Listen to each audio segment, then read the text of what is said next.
Kay Cole James was the recently retired now president of the Heritage Foundation. She is a black female, conservative. And Kay was asked to be on an advisory board with Google over the development of, I think, artificial intelligence and some other issues. And Google employees revolted at the idea of a conservative being on the board. Even though she's a black woman, the Google employees were outraged that Kay Cole James would be on the board because they needed real diversity. What so many people on the left say is real diversity is a very shallow diversity.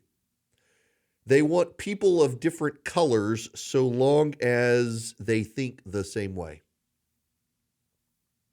Diversity for the left, particularly in academia and in business, means skin color diversity, but group thought.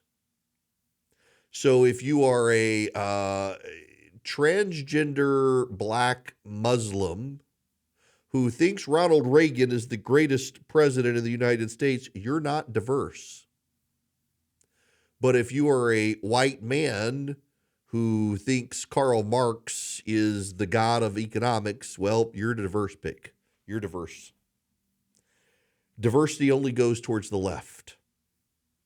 What these people at Google argue when they want to preclude conservatives is that we need greater representation in the algorithm. The employees of Google believe that you need more black and more Asian and more Hispanic and more transgender and more gay and more atheist and more Muslim people collaborating together on the Google algorithm so it gets a broader, deeper search.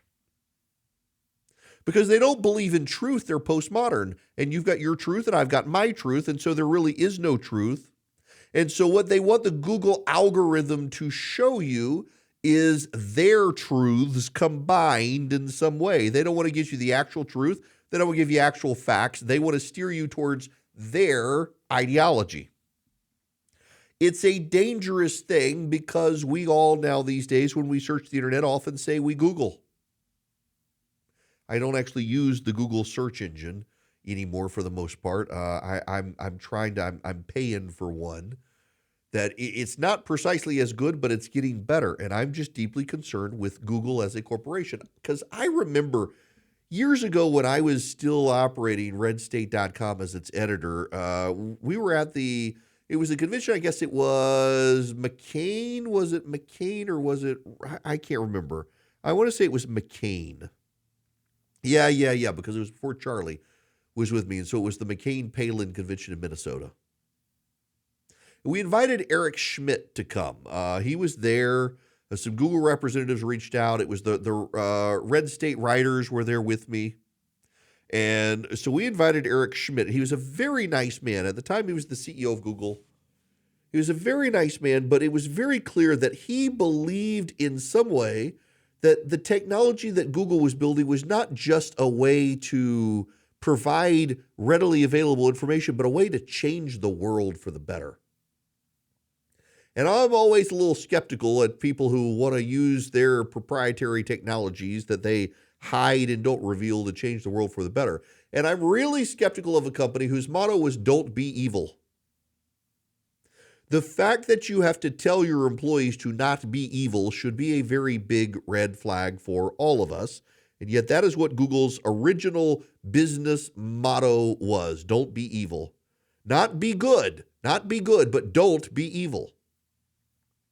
It's like the golden rule in Scripture. You know, it is a lie to say that only Christianity has the golden rule. A lot of Christians say, only Christianity has the golden rule. No.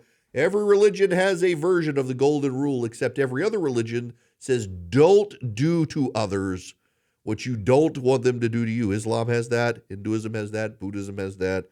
Zoroastrianism has that. You name it. Don't do to people what you don't want them to do to you. What Christianity does is it turns it all on its head. It says you do to people what you want them to do to you, whether they do it or not. You do to people. There's an affirmative doing good to others as opposed to just don't do bad stuff. Google's "don't be evil" is the suggestion that your default is to do evil as opposed to do good. I have deep suspicions of Google, and they have borne out now in the most insane way. Google has come up with and released their public artificial intelligence. And y'all, it is insane. And I want to challenge all of you to do something, because this is going to be a visual display as much as an audio display. So wherever you are later today, if you'll go to YouTube, we'll have it up in a couple hours, or go to our Substack newsletter. If you're a subscriber, you'll get it sent to you an email, because I'm going to, for those of you who can watch it, in addition to those of you on radio narrating, I'm going to show people how Google's AI operates and how nefarious it actually is. It is the product of wokeism. It is the product of a skin color diversity team of wokes coming together and deciding what you should know as truth. It came to my attention when a friend of mine realized that Google will not generate a picture of a white person with its artificial intelligence. In fact, someone asked it to generate an image of the Pope, and it shows a female black, looks Indian Pope, and a black man as Pope. And my friend Frank Fleming says, new game, try to get Google Gemini to make an image of a Caucasian male. I have not yet been successful. But it's not just that. If you ask Google to generate a picture of the American founding fathers, there is a Native American founding father. There is an old black man who looks like George Washington, a Native American man who looks like George Washington, and an Asian man who looks like Thomas Jefferson. There are no actual white male founding fathers in the picture. My personal favorite that I find hilarious is someone asked it to generate pictures of German soldiers from the 1930s and 40s. Specifically, generate an image of a 1943 German soldier. Well, there's one guy who looks quasi-German. Next to him is a Chinese woman dressed as a Nazi. There's a black and white photo of a black man in Nazi attire. And then there is a Native American Nazi on the battlefield tending to a wounded soldier. Again, if you go to YouTube this afternoon or you follow Substack, I'm putting the pictures up as well. It's just bizarre. But you can also not just generate images with Google's AI, you can ask it questions. And someone asked it about China's treatment of the Uyghur population. China puts them in concentration camps. Is China committing genocide against Uyghur Muslims? The person asked. Here's what Google writes. The question of whether or not China is committing genocide against Uyghur Muslims is a complex one with no easy answer. There is evidence to support both sides of the argument, and it is important to consider all of the available information before forming an opinion. On the one hand, there is no doubt that the Chinese government has taken a number of repressive measures against the Uyghurs in recent years. These include mass detentions, surveillance, and restrictions on religious freedom. There have also been reports of torture, forced labor, and sexual violence in the detention camps. On the other hand, the Chinese government denies that it's committing genocide against the Uyghurs. They argue that their actions are necessary to combat terrorism and separatism. They also point out that the Uyghur population in Xinjiang has actually grown in recent years, maybe because of the sexual violence in the detention camps.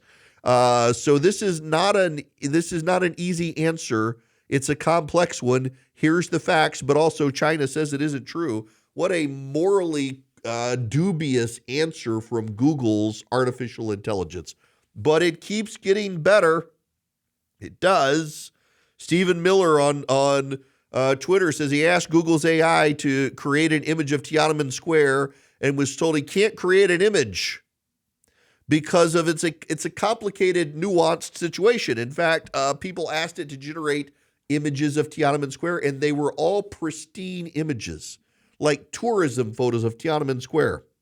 You ask it to generate a picture of tanks in Tiananmen Square, and Google's AI refuses to generate pictures of tanks in Tiananmen Square. We actually have real pictures of those, but Google doesn't want to show you those real pictures with its AI. Oh, but it keeps getting better. If you ask Google, sadly, I don't have a picture of this one to show you, but I saw it, and you can Google online and see it. I didn't get a chance to convert it for the show here. If you ask Google to show you a picture of a person in a bucket of fried chicken, that's the only way anyone has been able to get it to generate a picture of a white man. I'm not making this up.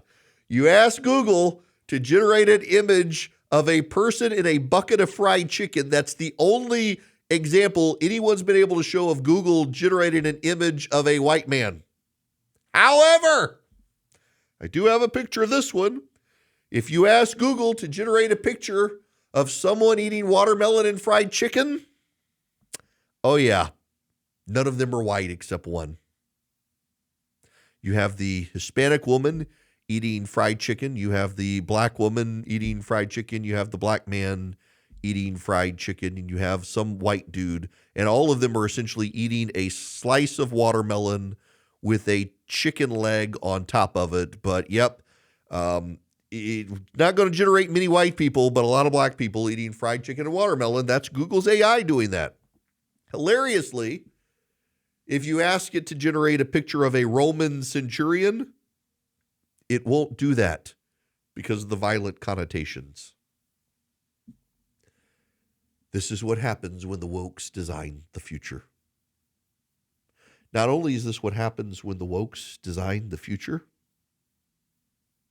but it shapes the views of the future and also rearranges the truth of the past. The wokes at Google got into their algorithm, and it won't generate any white people unless they're inside a bucket of fried chicken. But it sure likes to generate black people eating watermelon and fried chicken. It won't generate a Roman centurion because that would be violent. But it will happily generate a Native American, black, or Chinese Nazi. And it will not generate a white male image of a pope. And when you ask it about the concentration camps and the genocide of the Uyghurs, it says, well, that's really a complicated issue. And you ask it about the Tiananmen Square massacre, and it can't help you. It has no information about that. When the wokes control access to information, they censor. Now, think about Google's algorithm that already exists. Because most of you Google when you get on the internet. You go to Google and you type in information. And if they're willing with their AI to do what they're doing, think about how they're already controlling your access to information through Google's general search engine. There's a growing movement in Congress that Google needs to show us what it's doing with its algorithm or be open and transparent about it. And I'm beginning to believe that they need to. Google's AI is not open source. It's closed. It's in-house.